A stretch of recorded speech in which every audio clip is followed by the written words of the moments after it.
इस जग में जितने जुल्म नहीं, इस जग में जितने जुल्म नहीं, उतने सहने की ताकत है। तानों के भी शोर में रहकर, तानों के भी शोर में रहकर सच कहने की आदत है। मैं सागर से भी गहरा हूँ, मैं सागर से भी गहरा हूँ।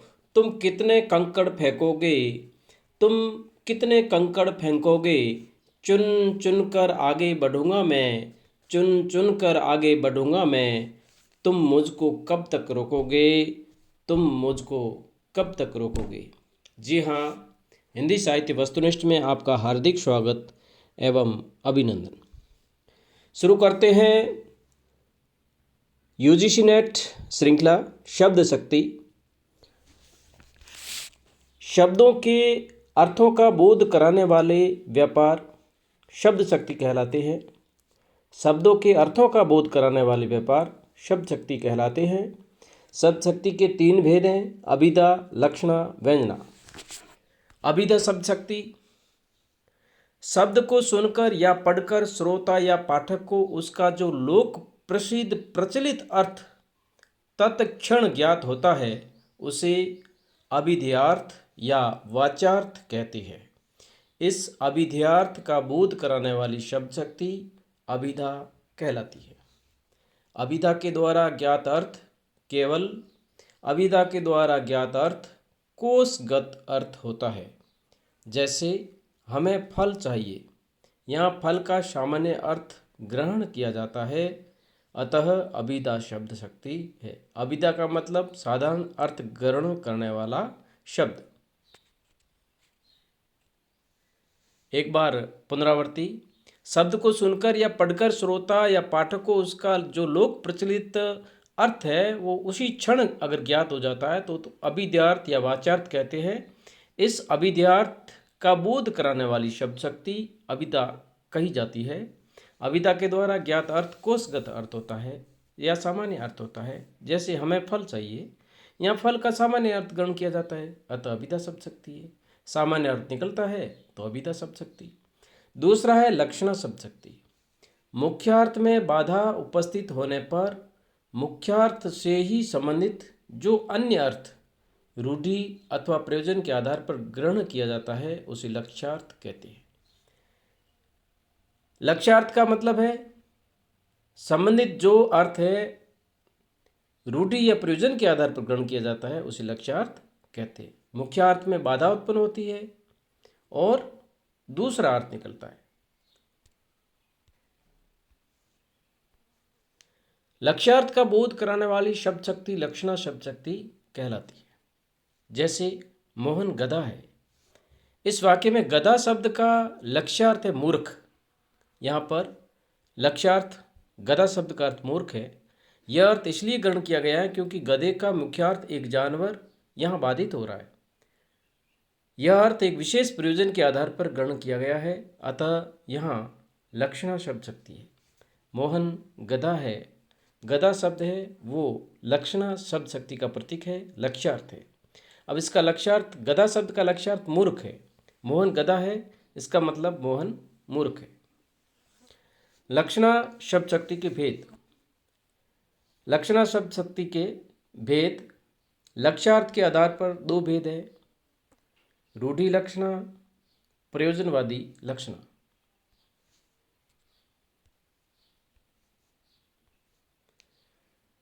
रूढ़ा लक्षणा जहाँ मुख्यार्थ में बाधा उत्पन्न होने पर रूढ़ि के आधार पर लक्ष्यार्थ ग्रहण किया जाता है वहाँ रूढ़ा लक्षणा होती है। जैसे पंजाब वीर है, पंजाब वीर है, इस वाक्य में पंजाब का लक्ष्यार्थ पंजाब के निवासी। यह अर्थ रूढ़ि के आधार पर ग्रहण किया जाता है, अतः रूढ़ा लक्षणा है। रूढ़ा लक्षणा जहाँ मुख्यार्थ में बाधा होने पर रूढ़ि के आधार पर लक्ष्यार्थ ग्रहण किया जाता है वहाँ रूढ़ा लक्षणा होती है। जैसे पंजाब वीर है, इस वाक्य में पंजाब का लक्ष्यार्थ है पंजाब के निवासी। यह अर्थ रूढ़ि के आधार पर ग्रहण किया जाता है, अतः रूढ़ा लक्षणा है।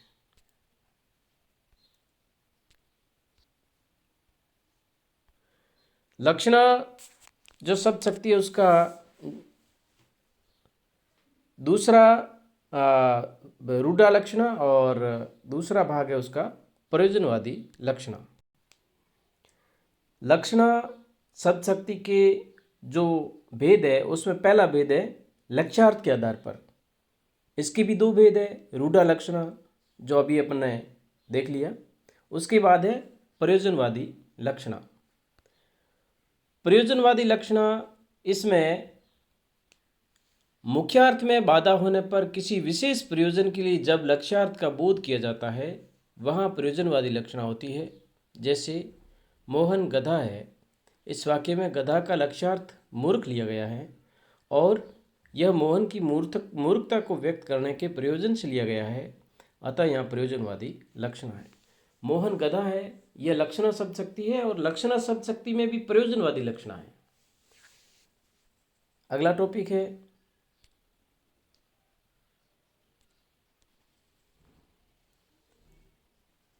लक्षणा शब्द शक्ति का दूसरा भेद मुख्यार्थ एवं लक्ष्यार्थ के संबंध के आधार पर। मुख्यार्थ एवं लक्ष्यार्थ के संबंध के आधार पर दो भेद है, गौणी लक्षणा और शुद्ध लक्षणा। गौणी लक्षणा जहाँ गुण सादृश्य के आधार पर लक्ष्यार्थ का बोध होता है वहाँ गौणी लक्षणा होती है। जैसे मोहन शेर है, इस वाक्य में मोहन को वीर दिखाने के लिए उसको शेर कहा गया है, अर्थात मोहन में और शेर में सादृश्य है, अतः यहाँ गौणी लक्षणा है। ये भी महत्वपूर्ण है। मोहन शेर है, शेर जो शब्द है वो वीरता का प्रतीक है, इसलिए यहाँ गौणी लक्षणा का उदाहरण है।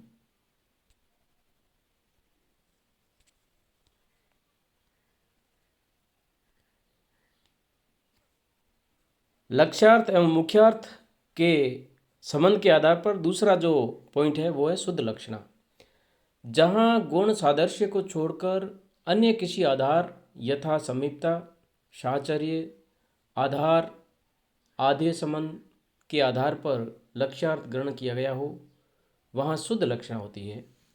जहाँ गुण सादृश्य को छोड़कर किसी आधार यथा समीपता, साहचर्य, आधार, आधेय संबंध के आधार पर लक्ष्यार्थ ग्रहण किया गया हो वहाँ शुद्ध लक्षणा होती है। यथा लाल पगड़ी आ रही है, यहाँ लाल पगड़ी का अर्थ है सिपाही। इन दोनों से साहचर्य संबंध है, इन दोनों से साहचर्य संबंध है, अतः शुद्ध लक्षणा है। साहचर्य का संबंध जहाँ पर होता है वहाँ शुद्ध लक्षणा होती है। लाल पगड़ी आ रही है तो यहाँ पर लाल पगड़ी का अर्थ है सिपाही से संबंध है, ठीक है। तो इन दोनों से साहचर्य संबंध है, अतः शुद्ध लक्षणा है। अगला पॉइंट है लक्षणा शब्द शक्ति का अगला पॉइंट मुख्यार्थ है या नहीं के आधार पर लक्षणा के भेद। लक्षणा के भेद, मुख्यार्थ है या नहीं इसके आधार पर लक्षणा के भेद। लक्ष्यार्थ के कारण मुख्यार्थ पूरी तरह समाप्त हो जाता है या बना हुआ। लक्ष्यार्थ के कारण मुख्यार्थ पूरी तरह समाप्त हो गया है या बना हुआ है, इस आधार पर लक्षणा के दो भेद किए गए। लक्ष्यार्थ के कारण मुख्यार्थ पूरी तरह समाप्त हो गया है या बना हुआ है, इस आधार पर लक्षणा के दो भेद किए गए हैं। पहला है उपादान लक्षणा, दूसरा है लक्षण लक्षणा।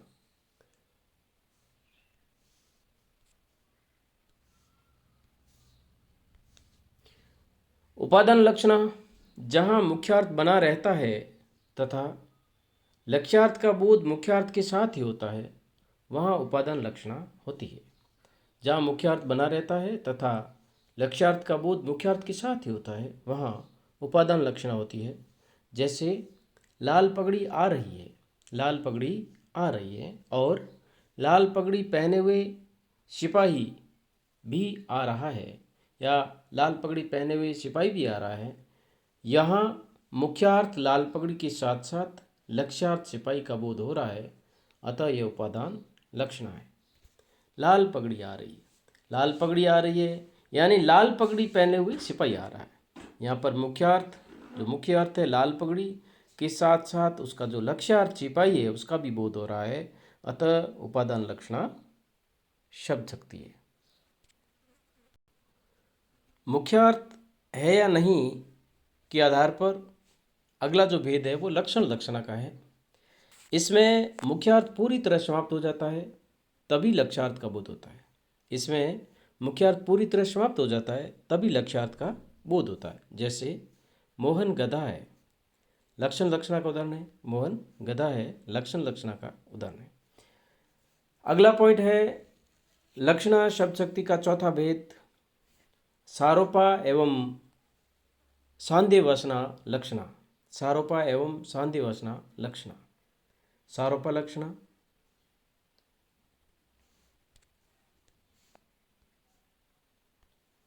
सारोपा लक्षणा जहाँ उपमेय और उपमान में अभेद आरोप करते हुए लक्ष्यार्थ की प्रतीति हो वहाँ सारोपा लक्षणा होती है। जहाँ उपमेय और उपमान में अभेद आरोप करते हुए लक्ष्यार्थ की प्रतीति होती हो वहाँ सारोपा लक्षणा होती है। इनमें उपमेय भी होता है और उपमान भी। जैसे उदित उदयगिरी मंच पर रघुवर बाल पतंग, यहाँ उदयगिरी रूपी मंच पर राम रूपी प्रभातकालीन सूर्य का उदय दिखाकर उपमेय पर उपमान का अभेद आरोप किया गया है, अतः सारोपा लक्षणा है। अगला पॉइंट है साध्य वचना लक्षणा। साध्य वचना लक्षणा, इसमें केवल उपमान का कथन होता है। लक्ष्यार्थ की प्रतीति हेतु उपमेय, लक्ष्यार्थ की प्रतीति हेतु उपमेय पूरी तरह छिप जाता है। जैसे जब शेर आया तो युद्ध क्षेत्र में गीदड़ भाग गए। यह शेर का तात्पर्य वीर पुरुष से और गीदड़ का तात्पर्य कायरों से है। उपमेय को पूरी तरह छिपा देने के कारण यहाँ साध्य वचना लक्षणा है। अब शब्द शक्ति का तीसरा जो पॉइंट है वो है अभिधा हो गई, लक्षणा हो गई, अब है व्यंजना शब्द शक्ति। व्यंजना शब्द शक्ति के दो भेद हैं, शाब्दी व्यंजना और आर्थी व्यंजना। शाब्दी व्यंजना, पहला पॉइंट शाब्दी व्यंजना, जहाँ शब्द विशेष के कारण व्यंग्यार्थ का बोध होता है और वह शब्द हटा देने पर भी व्यंग्यार्थ समाप्त हो जाता है, वहाँ शाब्दी व्यंजना होती है। जहाँ शब्द विशेष के कारण व्यंग्यार्थ का बोध होता है और वह शब्द हटा देने पर व्यंग्यार्थ समाप्त हो जाता है, वहाँ शाब्दी व्यंजना होती है। जैसे चिरजीवो जोरी जुरे क्यों न स्नेह गंभीर, को घटिये व्रज भानुजा वे हलदर के वीर। यहाँ वृष भानुजा, एक बार पुनरावर्ती, चिरजीवो जोरी जुरे क्यों न स्नेह गंभीर, को घटिये वृष भानुजा वे हलदर के वीर। यहाँ वृष भानुजा हलदर के वीर शब्दों के कारण व्यंजना सौंदर्य है। हलदर के वीर शब्दों के कारण व्यंजना सौंदर्य है। इनके दो दो अर्थ हैं, राधा गाय तथा श्री कृष्ण और बैल। यदि वृष भानुजा हलदर के वीर शब्द हटा दिए जाए और इनके स्थान पर इनके पर्यायवाची शब्द रख दिए जाएं तो व्यंजना समाप्त हो जाएगी। अर्थात जहाँ शब्द विशेष के कारण व्यंग्यार्थ का बोध हो, व्यंग्य किया गया हो, वहाँ पर और वह शब्द हटा देने पर व्यंग्यार्थ समाप्त हो जाता है, वहाँ शाब्दी व्यंजना होती है। जहाँ शब्द विशेष के कारण व्यंग्यार्थ का बोध होता है वहाँ शाब्दी व्यंजना होती है और जैसे ही शब्द को हटा देते हैं व्यंग्यार्थ समाप्त हो जाता है।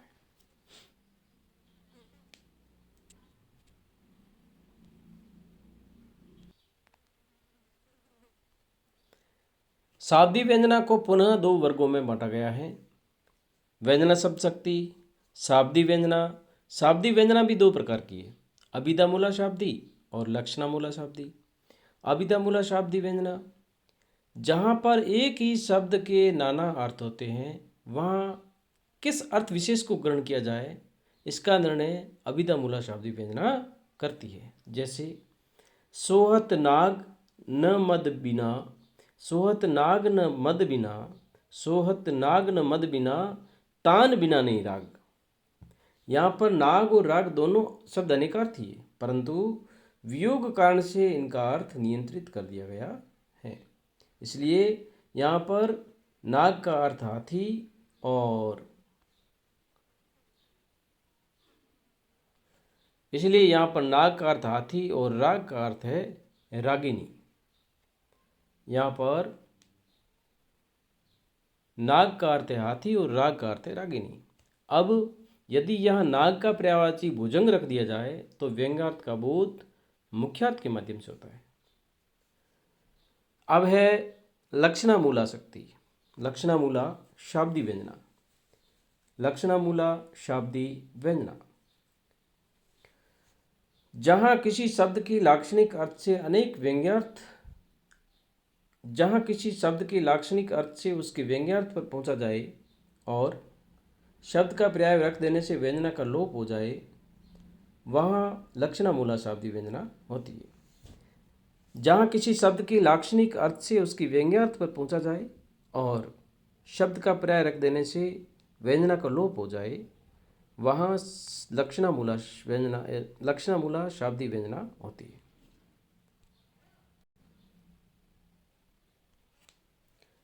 यथा आप तो निरे वैशाख नंदन हैं। यहाँ वैशाख नंदन पर लक्ष्यार्थ के द्वारा पहुँचना होता है। लक्ष्यार्थ मूर्खता।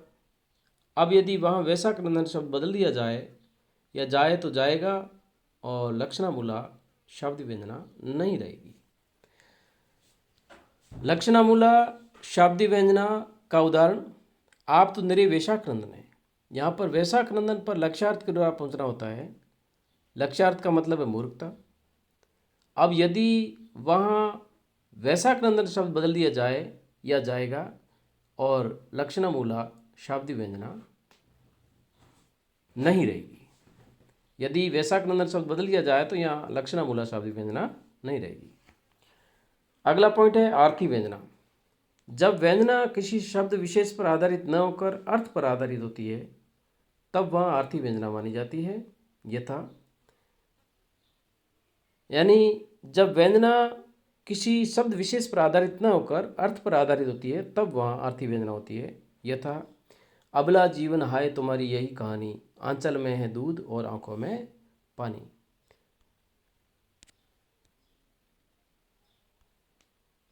यहाँ नीचे वाली पंक्ति से नारी के दो गुणों की व्यंजना होती है, उसका ममत्व भाव और कष्ट सहने की क्षमता। यह व्यंग्यार्थ किसी शब्द के कारण न होकर अर्थ के कारण है, अतः आर्थी व्यंजना है। व्यंजना के 3 भेद किए गए हैं: वस्तु व्यंजना, अलंकार व्यंजना, रस व्यंजना। व्यंजना के 3 भेद हैं: वस्तु व्यंजना, अलंकार व्यंजना, रस व्यंजना।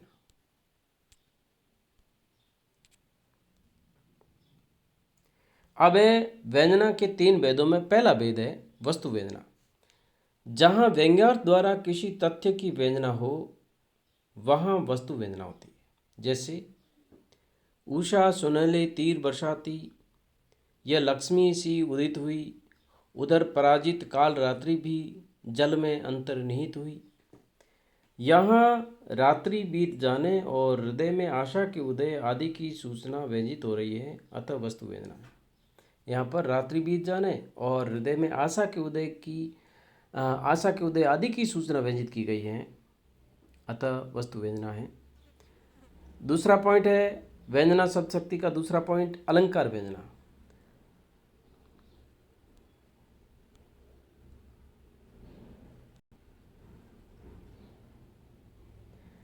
अलंकार व्यंजना जहाँ व्यंग्यार्थ किसी अलंकार का बोध कराए वहाँ अलंकार व्यंजना होती है। जहाँ व्यंग्यार्थ किसी अलंकार का बोध कराए वहाँ अलंकार व्यंजना होती है। जैसे उठे मनुष्य मनु ज्यों उठता है, उठे स्वस्थ मनु ज्यों उठता है, क्षितिज बीच अरुणोदय कांत, लगे देखने लुब्ध नयन से, प्रकृति विभूति मनोहर शांत। अलंकार व्यंजना का उदाहरण उठे स्वस्थ मनु ज्यों उठता है, क्षितिज बीच अरुणोदय कांत, लगे देखने लुब्ध नयन से, प्रकृति विभूति मनोहर शांत। अगला भेद है व्यंजना का भेद रस व्यंजना।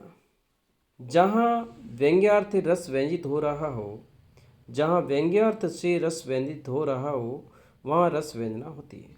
यथा जब जब पनघट जाऊँ सखीरी, जब जब पनघट जाऊं सखीरी वाह जमुना के तीर, भरी भरी जमुना उमड़ी चली है, भरी भरी जमुना उड़ती उमड़ी चलती है, इन नैननी की नीर।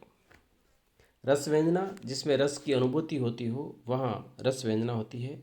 जहाँ व्यंग्यार्थ से रस व्यंजित हो रहा हो वहाँ रस व्यंजना होती है। यथा जब जब पनघट जाऊं सखेरी वाह जमुना के तीर, भरी भरी जमुना उमड़ी चलती है, इन नैननी की नीर। इस प्रकार से शब्द शक्तियाँ संपूर्ण हुई। अगले वीडियो का नोटिफिकेशन सबसे पहले पाने के लिए इस चैनल को लाइक करें, सब्सक्राइब करें और अपने दोस्तों में शेयर करें। धन्यवाद।